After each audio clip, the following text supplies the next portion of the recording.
थोड़ी अनएक्सपेक्टेड ठंड फील करने के बाद जोंगकुक वापस किचन में चला जाता है।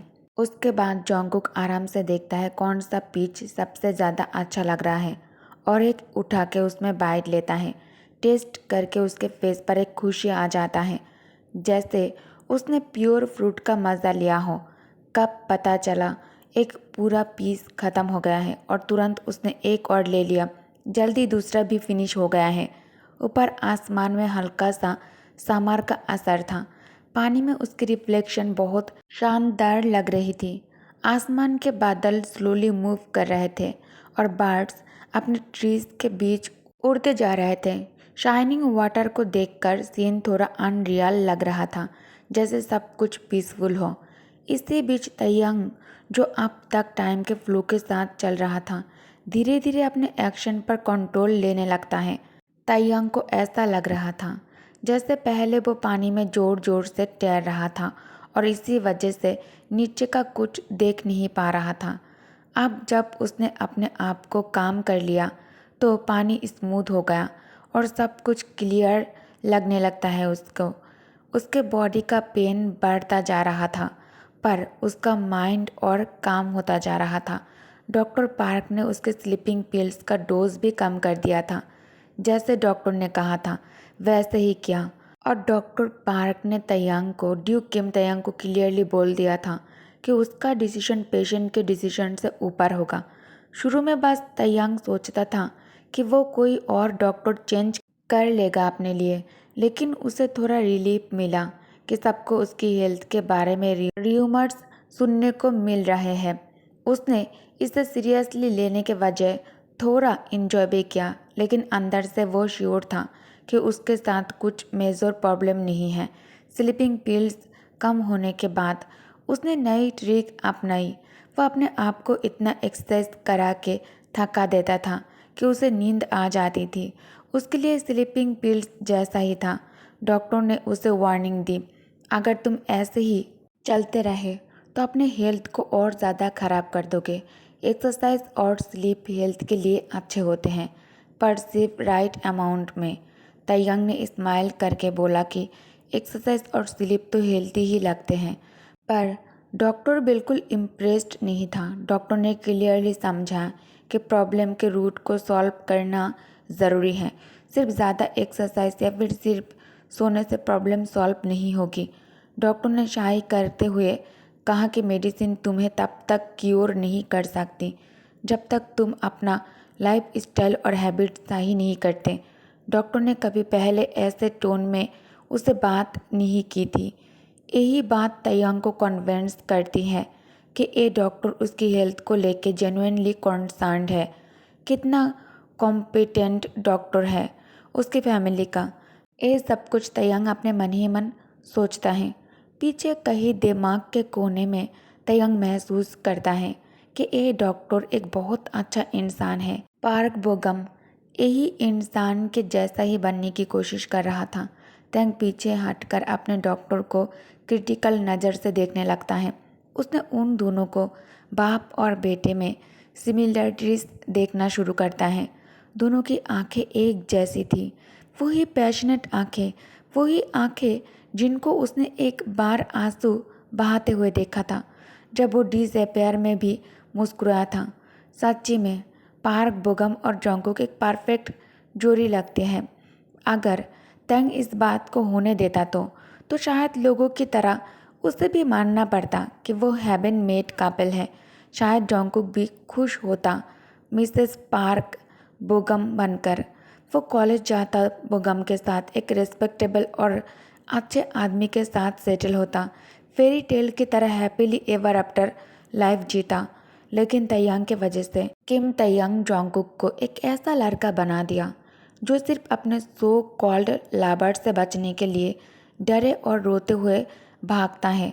फिर भी तयंग के दिल में अपने एक्शन के लिए कोई रिग्रेट नहीं था, क्योंकि इन्हीं एक्शन ने जोंगकुक को उसके पास लाया था। अगर वक्त को पीछे ले जाने का चांस मिलता तो भी कुछ चेंज नहीं करता तयंग।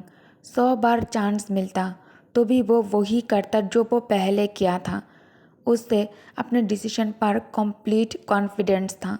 हाँ, पर्सनैलिटी वैसे बोगम शायद बेटर चॉइस होता, लेकिन तयंग उस तरह के नोबल आदमी कभी नहीं बन सकता था। अपनी मिस्ट्रेस या फिर अपने सीक्रेट हस्बैंड के सामने तो बिल्कुल भी नहीं। उसके सामने वो अपना असली रूप छुपा ही नहीं सकता था, और इसीलिए तयंग ने एक और डिसीजन लिया।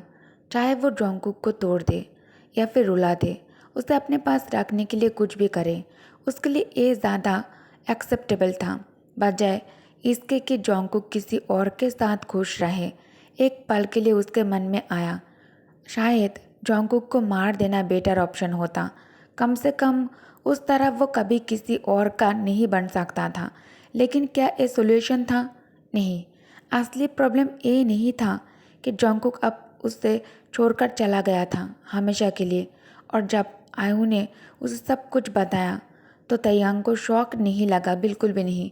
उसके अंदर का आधा हिस्सा पहले से ही ये बात को जानता था कि जोंगकुक कुछ स्कीम तो कर रहा है, लेकिन तयंग को कोई फर्क नहीं पड़ा।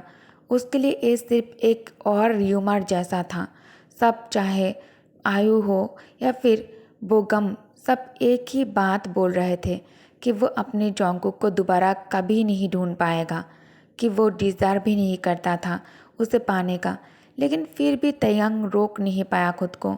उसने डिसाइड किया कि वो एम्पायर का हर एक कोना, हर एक दुनिया का हर एक कोना छान मारेगा, सिर्फ जोंगकुक को दोबारा ढूंढने के लिए। आखिरकार जब उसके शरीर की लास्ट एनर्जी भी ख़त्म होने लगी तो वो बात से बाहर निकला। अपनी रिफ्लेक्शन देखकर समझा उसके चेहरे के फीचर्स और शार्प हो गए थे और ज़्यादा खोखला लगने लगे थे। फिर भी उसकी बॉडी ताकतवर लग रही थी। पानी उसके चेस्ट पर गिरकर सनलाइट रिफ्लेक्ट कर रहा था। तब डॉक्टर ने फिर कहा, ड्यूक, अगर आपको लगता है कि मेरी सर्विस आपके लिए सेटिस्फैक्टरी नहीं रही तो मुझे अभी बता दीजिए। मैं आपको किसी और डॉक्टर के पास रेफ़र कर दूंगा।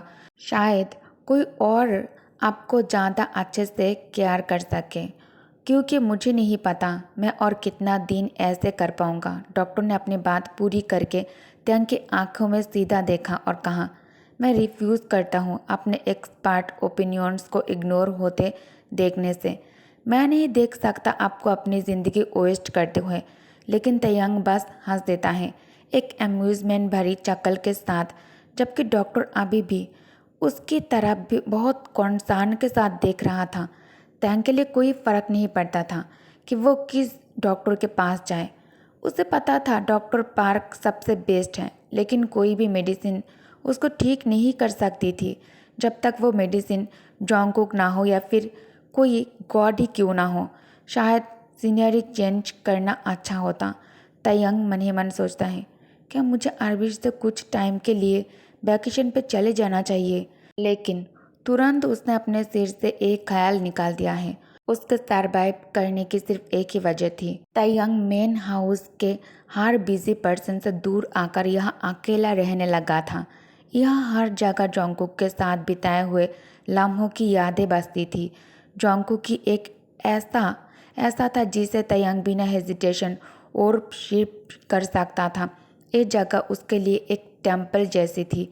ये वही जगह था जहाँ जोंगकुक रोया था उसके सामने, माफ़ी मांगा था, और ड्यूक के सामने डर के मारे उसके हाथ और पैर बहुत ज़्यादा शिवर भी किया था। जहाँ उसने अपने आप को पूरी तरह से उसके सामने रख दिया था और उसे एक्सेप्ट किया था। शायद बहुत सारे रिलीजियस लोग इस बात को समझ सकते, क्योंकि जिस तरह वो जोंगकुक से अपने आप को फेथफुली बांध चुका था वो बिल्कुल अलग नहीं था जैसे लोग अपने देवता को वर्शिप करते हैं। अब उसकी सेंसेस ब्लर होने लगी थी। क्या मुझे अब वापस चलना चाहिए? तयंग मन ही मन सोचता है। बिना सोचे उसका बॉडी धीरे धीरे चलने लगता है। हर मूवमेंट पर तयंग के मसल्स और लिम्स प्रोटेस्ट कर रहे थे, जैसे उसका वज़न उन्हें तोड़ देगा। लेकिन तयंग के पास रुकने का कोई रीज़न भी नहीं था। रुकना सिर्फ उसे और डराता था कि क्या होगा जब वो जोंगकुक और उनके साथ बिताए हुए लम्हों को याद करना बंद कर देगा। क्या होगा अगर एक दिन वो उसे ढूंढना ही बंद कर दे तो? इस ख्याल से उसका सीना टाइट हो गया। जोंगकुक को भूल जाना और उसे कभी दोबारा ना देखना वो सरवाइव नहीं, वो ऐसे सरवाइव भी नहीं कर सकता था। उसके लिए जोंगकुक एक मैजेस्टिक ट्री की तरह थी जो एक रोरिंग रिवर के बीच में खड़ा था। सिर्फ उसका साइट ही तैयांग को दोबारा सैनिटी दे सकता था और उसके दिमाग को क्लियर कर सकता था। वो ट्री जोंगकुक जैसा ही लगता था। जोंगकुक को उस ट्री पर चढ़ना कितना ज़्यादा पसंद था। तैयांग को वो सीन विविड लग रहा था। जोंगकुक का हंसना, उसके गोल्ड हेयर हवा में बिलो करते हुए, उसकी मेलोडिक लाफ उसके कानों में गूंजता हुआ, कितना बिटर स्वीट इल्यूजन था। तैयांग के होठों पर एक दुख भरी मुस्कान आ जाता है और देखा कि वो एक काम रिवर के बीच में खड़ा था।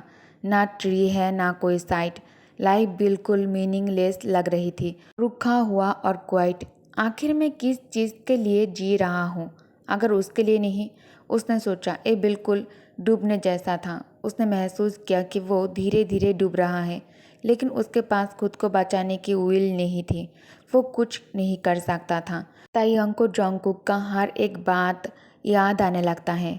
ऐसे वक्त में उसकी ज़िंदगी से बिल्कुल अलग थी। जहाँ दुनिया तैयांग के लिए दयालु और मेहरबान थी, वहाँ जोंगकुक के लिए वो कठोर और नाइंसाफ थी।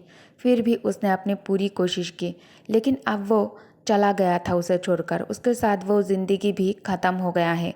तैयांग ने आंखें खोली तो सुबह का नया उजाला दिखाई देने लगता है उसे। गोल्डन सूरज फिर से दुनिया को जगाने लगता है। वो सूरज जोंगकुक के आंसू की तरह चमक रहा था। जब भी वो उसे मिन्नत करती थी, तैयांग के होठों पर एक हल्का सा मुस्कान आ गया। एक ऐसा मुस्कान जो उसने पहली बार दिल से महसूस किया था। जोंगकुक के जाने के बाद तैयांग मन ही मन सोचता है, अगर उसके आंसू में सुकून पाकर नींद आ जाए तो बुरा भी नहीं है। इसमें बुरा क्या है? यही ख्याल लेकर तैयांग ने फिर से अपनी आंखें बंद कर लिया और नींद में डूब गया। और फिर जब उसने आंख खोली, एक और रोशन मुस्कान उसके चेहरे पर आ जाता है। जोंगकुक वहाँ था। दोनों एक दूसरे के पास लेटे थे, आंखें आपस में जुड़ी हुई। उसके बेयर शोल्डर्स की गर्मी तैयांग को महसूस हो रही थी। उसका मन हुआ कि उसे गले लगाए, उसका शुक्रिया करे कि वो लौट आया है उसके पास। तैयांग उसे कसकर गले लगाना चाहता है, लेकिन वो ऐसा कुछ नहीं कर पाता। तैयांग बहुत ही लाइटली जोंगकुक के गाल को छूता है।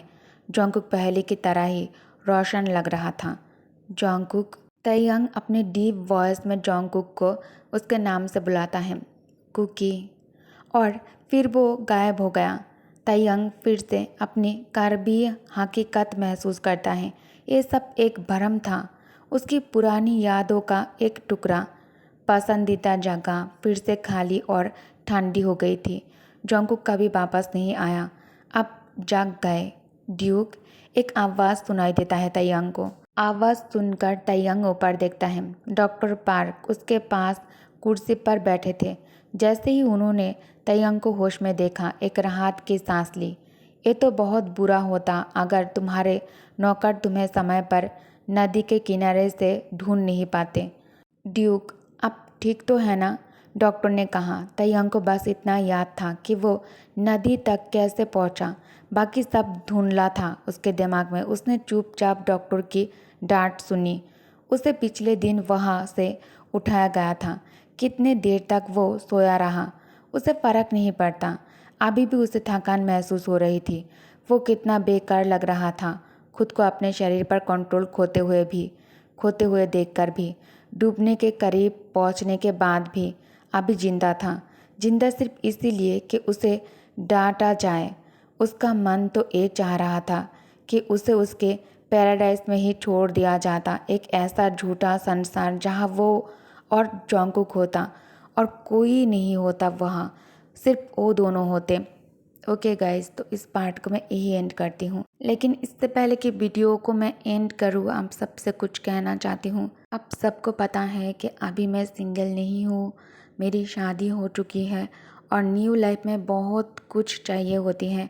होम को अपने हिसाब से डेकोरेट करना, कौन सी चीज़ मैं यूज़ करूँगी, सब कुछ मैं अपनी पसंद से अपने इन लॉज के साथ जाकर या फिर अपने हस्बैंड के साथ जाकर एवरी डे मैं शॉपिंग पर जाकर कुछ ना कुछ अपने घर के लिए खरीद रही हूँ, जो मैंने कभी पहले कभी नहीं किया।